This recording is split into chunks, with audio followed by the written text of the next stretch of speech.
నిన్న ఆగే నేను ఒక స్టూడెంట్ అయితే హరీబరీగా వీసా స్లాట్ అయితే పెట్టేసుకున్నాడు. ఎందుకంటే అసలు స్లాట్స్ ఏ దొరకట్లేదు. సో ఉన్నప్పుడే పెట్టేసుకుంటే సరిపోతుంది కదా అని పెట్టేసుకున్నాడు. కాకపోతే తనకి డాక్యుమెంట్స్ ఏమేమి పెట్టుకోవాలి, ఎలా తీసుకెళ్ళాలి అనేసి కొంచెం కన్ఫ్యూజన్ గా ఉంది అనేసి అన్నాడు. ఆఫీసర్ అయితే అన్ని డాక్యుమెంట్స్ అడిగారు.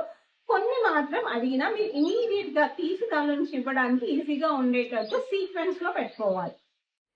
పాస్పోర్టు, ఒకవేళ మీ దగ్గర ఓల్డ్ పాస్పోర్ట్ ఉంటే ఓల్డ్ అండ్ న్యూ రెండు క్యారీ చేయండి. And visa fee receipt, and visa interview appointment letter, and DS 160 confirmation letter, దానిలో బార్కోడ్ ఉందా లేదో ఒక్కసారి చెక్ చేసుకోండి. And service fee receipt I-20 and passport size photographs.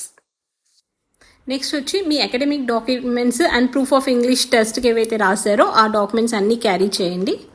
Next వచ్చి financials, education loan అయినా, savings అయినా, ఫిక్స్డ్ డిపాజిట్స్ అయినా. Next work experience related documents, pay